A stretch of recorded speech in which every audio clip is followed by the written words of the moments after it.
ኤችአይቪ በሽታ በአዲስ አበባና በጋምቤላ ሀገር ላይ ክፍለ ሀገር ላይ በጣም እየተስፋፋ በጣም እንትን እያለ ማለት በጣም በከፍተኛ ደረጃ በከፍተኛ ፍጥነት እየተስፋፋ ነው ያለው እና ሚስቶች በየቤታችሁ ያላችሁ ሚስቶች እንዲሁም ደግሞ ከውጭ የምትመጡ እህቶቼ በተቻላችሁ መጠን ጥንቃቄ አድርጉ። ምክንያቱም ይህ በሽታ እንግዲህ አሁን በአዲስ አበባ ላይ እንደሚባለው ከሆነ በተማሪውና በቀን ስራ ሰራተኞች ላይ ነው በብዛት እየታየ ያለው። ይህ ማለት በሌላ ነገርም በመጥፎም ነገር እንዳታስቡት ወይም እንዳትሉ መጠንቀቅ ጥሩ ነው። ብዙ ጊዜ ይህንን ነገር የምትጎዳው ሚስት ናት፣ ቤት ውስጥ የምትቀመጥ ሚስት ናት፣ ቤት ውስጥ ልጆቼን ብላ የምታሳድግ ሚስት ናት።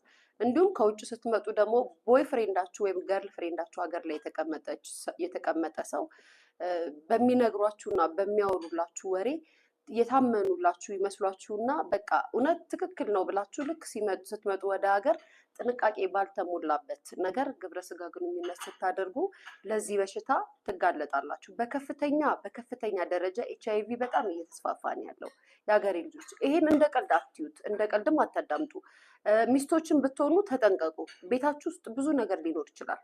በዚህ ዘመን እግዚአብሔር የባረከውና እግዚአብሔር ፈራ እግዚአብሔር ሴቷም ወንዱ ፈራ እግዚአብሔር ከሌለ ዘሙቶ የማይመጣ የለም። የምሬ ነው የምላችሁ፣ እግዚአብሔር ምስክሬ ነው። እግዚአብሔርን የሚፈራ እግዚአብሔርን የምትፈራ ሚስት ካልሆነች በስተቀር ፈራ እግዚአብሔር በልቡ ውስጥ ያለ ወንድ ካልሆነ በስተቀር ውጭ ሂዶ ሳትገናኝ የሚመጡ የሉም በብዛት ማለት ነው። ስለዚህም ጥንቃቄ አድርጉ። እግዚአብሔርን ነው የምላችሁ፣ እንደ ቀልድ አትዩት። መኖር ማለት አንዳንዴ ሳታውቁት መኖር ይሻላል። አውቃችሁት ኤችአይቪ እንዳለባችሁ ስታውቁ ብዙ ነገራችሁ ነው የሚሰበረው፣ ብዙ ነገራችሁ ነው የሚጎዳው። አንዳንዴ ሳታውቁት ዝም ብላችሁ ብትኖሩ ይሻላል፣ ሳታስቡት ማለት ነው። እና ያው ዛሬ ነው እንግዲህ የጤና ሚኒስቴር መግለጫ ያወጣው፣ ሰምታችኋል። አዲስ አበባ ላይ በከፍተኛ ሁኔታ እየተስፋፋ ነው ያለው። በከፍተኛ ሁኔታ ኤችአይቪ በከፍተኛ ሁኔታ በአመት እስከ 7000 ሰው ይያዛል። ያ ማለት ቀልድ አይደለም።